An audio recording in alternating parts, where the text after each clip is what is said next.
Hello, everyone out there in YouTube land. Melvina Germain here, Calgary, Alberta, Canada. Come, have a cup of tea with me while I read my poetry. Have a sip with me, won't you? Yes. Well, the first poem I want to read for you today is actually for my sister in Toronto, who wrote this little four-liner a few years ago. And I happened to find it in one of my poetry books. So I'd like to start out today with my sister Anita's four-liner. I know you're down there in that library getting ready to listen to my poems, Anita. So here's one for you, written by you, The Hallway. The boards are always creaking and groaning with the strain. A vast array of footsteps raising so much cane. Long hours of idle chatter, ending I don't know when. Someone is sure to find me and start all over again. There you go, Anita. That's for you. Yes, it is. You know, years ago, as a young girl, I used to enjoy sitting and listening to that smooth voice of Nat King Cole. So I wrote a poem, a little bit of artwork there, that I call The Entertainer. He sang with a smooth, sensuous voice. Beautiful ladies loved his music of choice. And as he sung to a quiet, mesmerized audience, his eyes shone and put forth great passion. Sweet, flowing music, tranquil vocal tones, enjoyed by elegant ladies of exquisite high fashion. Jealous men did not agree.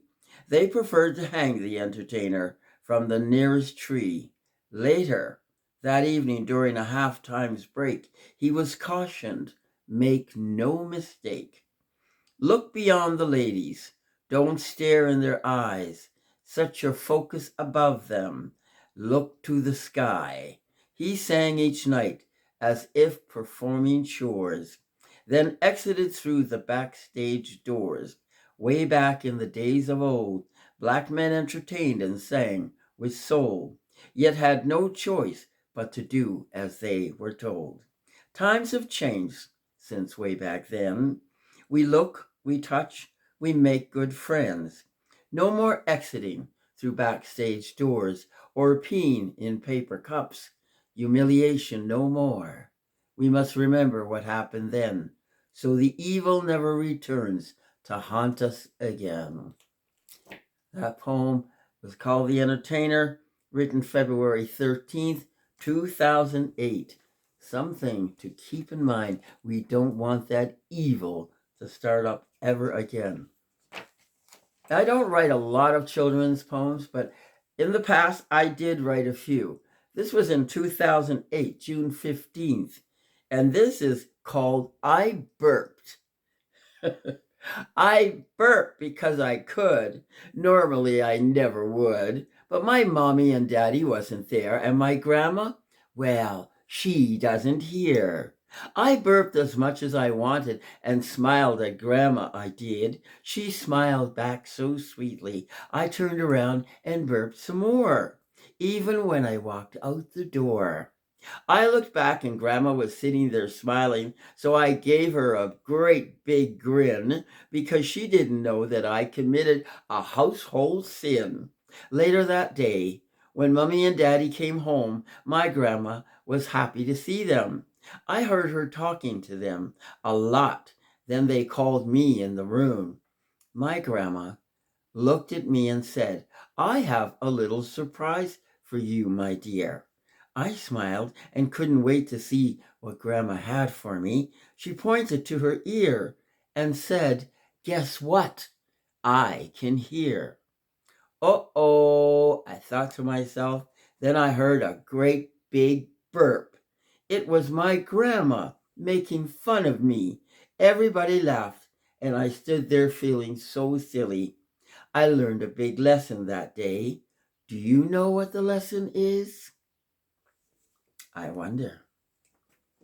Okay, let's continue on, shall we? Yeah, I was going to read my sonnet. I think maybe I've changed my mind on that. We'll put it to the back. Maybe I'll read it later. Who knows if it doesn't get to be too long of a session today. This one is called Bob Salem. Mourners took to wailing on the day dark clouds rained.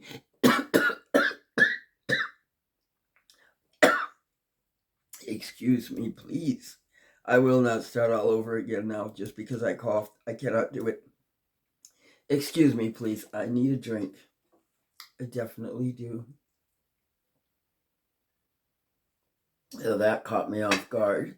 But these things happen. What the heck? Bob Salem. Mourners took to wailing on the day dark clouds rained. It was the death of Bob Salem, who fought the gambling game. 'Tis cards, craps, blackjack, and slots. His greed sucked him dry. Stomach clenched in knots. Time passed him by. He lay still, with a smile fixed on his face. Bob Salem played his last bet, a bullet, his saving grace. Now that is something people ought to really keep in mind. It's a very dangerous game to play, gambling. Very dangerous game. Yes, keep that in mind.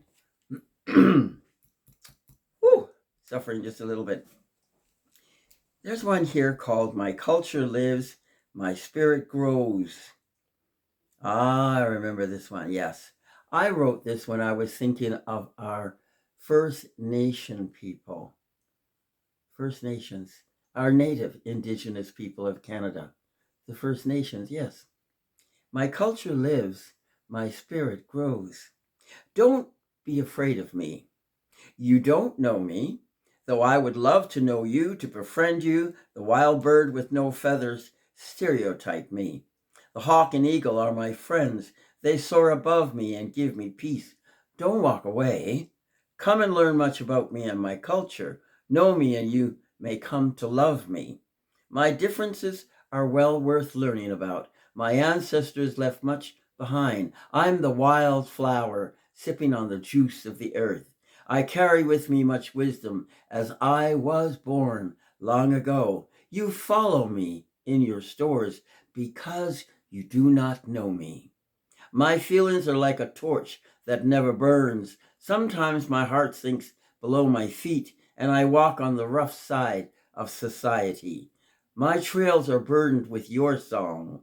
My life sometimes seems not worth living, for you make me feel that I don't belong.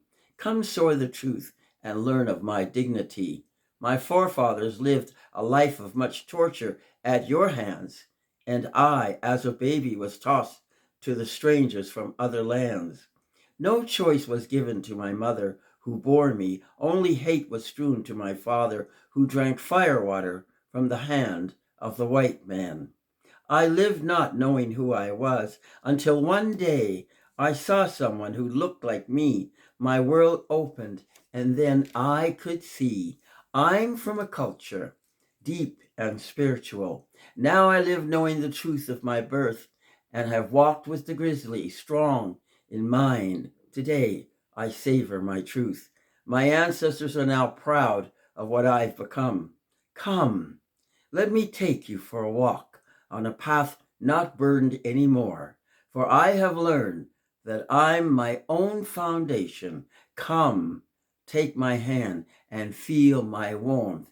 We are brothers and sisters in a world large enough for us all. Now come and walk far with me by your side. Thank you. That was written January 12th, 2012. Wow. Yes, such pain. Even right here in our Canada. And here's one too of my people. Africville, Nova Scotia, suffered tremendous horror. And I wrote this thinking of Africville. It's true of Canadian land. Oh, they walked wearily down to the lake to fetch their water in buckets of tin. Weathered faces, gnarled hands, and tattered clothes. only to return to dirt floors painted with black and white newspapers in a house with roofs that bled. They lived in nothing bigger than a shed on Canadian land. Yes, on Canadian land. I remember those floors with newspaper. The first time I entered a home with newspaper floors was a real shock to me, since I lived in the big house on the lane. But I remember, and it must have been horrible to have to walk down to the lake to fetch your pail of water, and awful not to have electricity in your home. And this was how they thought people should live. And then later, many years later, what did they do? Bulldoze down all those homes. Even when people were sitting in the house, they had began to bulldoze down the homes, pardon me. Such a sad thing to remember. But you know what? We can't forget. Because when we forget, things happen again. The evil returns. So we can't forget. I used to read this next poem to a boyfriend of mine many years ago before he passed. It's called I Missed You. And I would read it to him when he laid down to sleep. He was always in so much pain. And he said, please read that poem for me. And I read it. It didn't really pertain to him. He just loved it anyway. And he would fall asleep about halfway through. Sometimes I may have read it three-quarters of a way through. Let me read it for you all the way through. It's called I Missed You, something I hope you never become involved with. I missed you last night when the flames burned in the fireplace. I thought of you and your handsome face. I longed for your kiss, just waiting to touch you like this. Once again, feel me. Wrap your arms tenderly around me. Hold me like there is no tomorrow. I missed you last night when the shadows danced upon the wall. I cried through it all. Will you dance with me? Will you stay with me tonight? Or must you leave me again alone? I love you, knowing it should not be, for you belong to another, and well, I'm your second choice, but I choose to be with you. I want to capture your every being, to keep you close to me when you and I no longer see each other. I want you to become a part of me. I shall never give you up.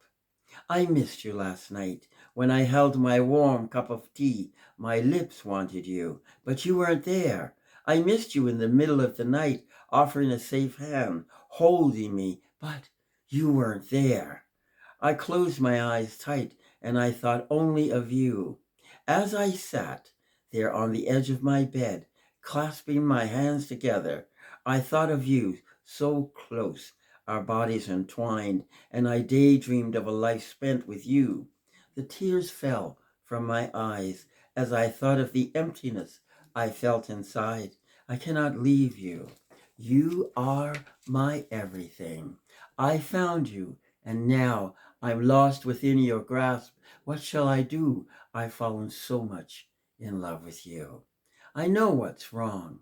I know what's right. But I'm desperately in love with you. I won't leave you. I will wait until the end of time. And if you leave me, then I will hope to be with you in another life. I longed for you, wanting to make love with you, needing to touch you, your warm embrace, feeling your heartbeat and your lips on mine. I love you. You're one of a kind. I missed you this morning, as I do every morning, for mornings are not mine. Holidays are not mine. Sundays are not mine.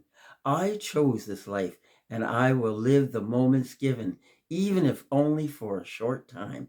There are those who would call me a fool, but I believe you are an exception to the rule. You will be mine one day. I must believe it's true. And though now my heart is feeling blue, I will treasure every moment I share with you. Every moment I share with you. Okay. That was I Missed You last night. April 11th, 2020. No, 2010, folks. That was quite a while ago, 2010. Well, I wrote a chant a long time ago now, actually February 11th, 2017.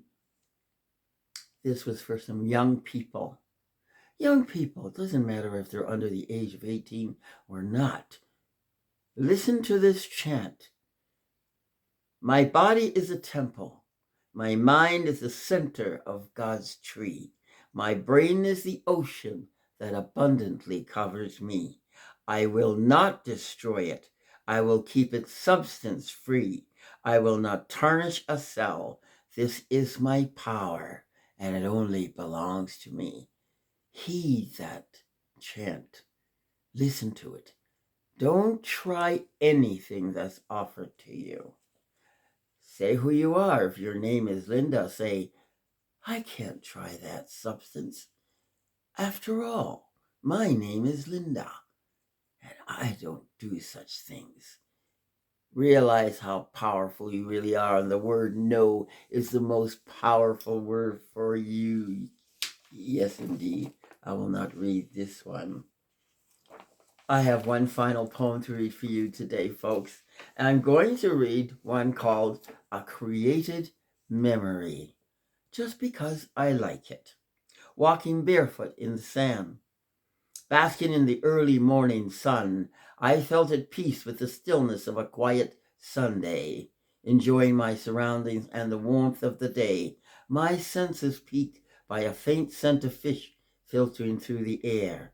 The feel of a slight drizzle touched my nose every now and then.